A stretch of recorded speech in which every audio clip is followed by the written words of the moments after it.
Hello friends, আশা করি সবাই ভালো আছেন আর সবাই খুব খুব ভালো থাকুন। বন্ধুরা অনেক অনেক শুভেচ্ছা শুভকামনা রইল সকলের জন্য। সবাই খুব খুব ভালো থাকবেন। আর বন্ধুরা, আমার এই ভিডিওটা যদি আপনাদের একটু হলেও ভালো লাগে তাহলে অবশ্যই একটু লাইক করে, শেয়ার করে, সাবস্ক্রাইব করে দেবেন বন্ধুরা, প্লিজ প্লিজ।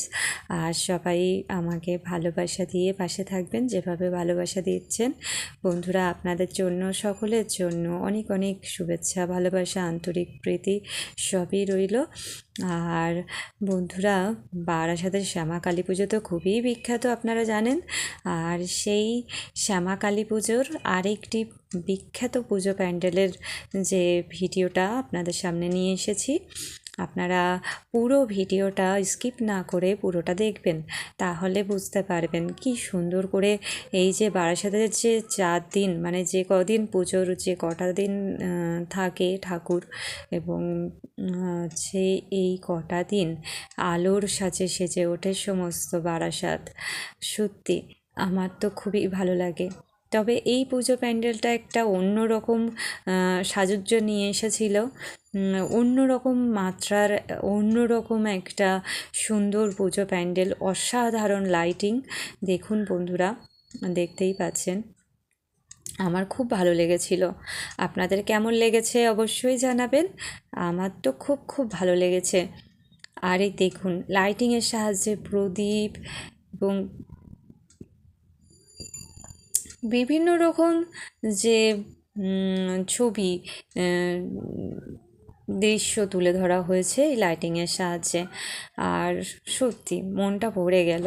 আপনাদের কেমন লেগেছে অবশ্যই জানাবেন বন্ধুরা।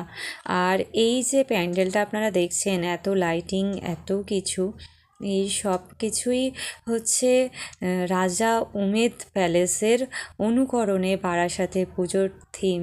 এই প্যান্ডেলটাকে এরকমভাবেই তৈরি করা হয়েছিল, এবং অসাধারণ যে লাইটিংয়ের যে মাধুর্য, সত্যি মনকে ভরিয়ে দিয়েছিল।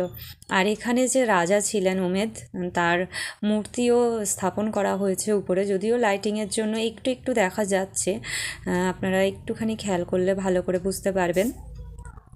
আর এই রাজা উমেদের প্যালেসটা রাজস্থানের যোধপুরে অবস্থিত। সত্যি সেইখানে আমি যদিও কখনো যেতে পারিনি বা যাইনি, জানি না সেই জায়গাটাতে কি উমেদ প্যালেসটা কীরকম সুন্দর। তবে একটুখানি ধারণা হলো এই বারাসাতের পুজোর থিম যোধপুরের যে উমেদ প্যালেস অনুকরণে তৈরি এই প্যান্ডেলটা দেখে।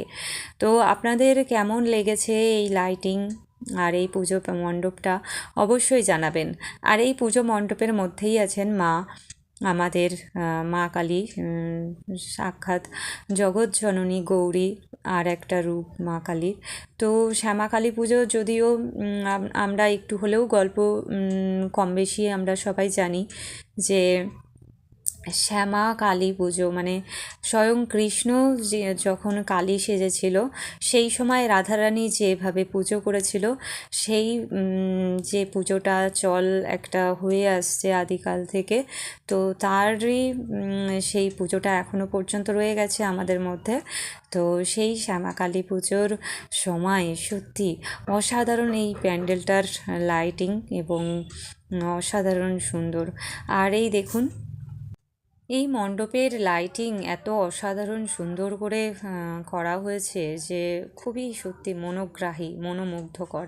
দেখুন, লাইটিংয়ের সাহায্যে মা কালীর নাম লেখা হয়েছে, রক্তবীজের নাম লেখা হয়েছে। আর দেখুন, লাইটিংয়ের সাহায্যে কত রকম মানে দৃশ্য তুলে ধরা হচ্ছে।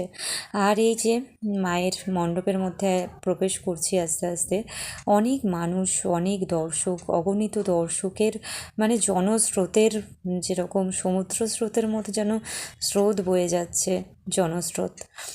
দেখুন, মণ্ডপের মধ্যে একটু একটু করে প্রবেশ করছি, যদিও পিছন থেকে একটু চাপ আসছে।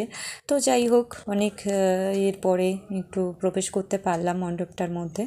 আর এই যে মায়ের মুখটা একটু দেখা যাচ্ছে।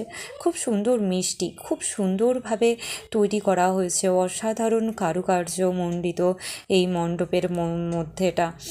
মায়ের মানে যেন মনে হচ্ছে সেখানে যেমন আছে মা, সেরকমই যেন লাগছে কতকটা।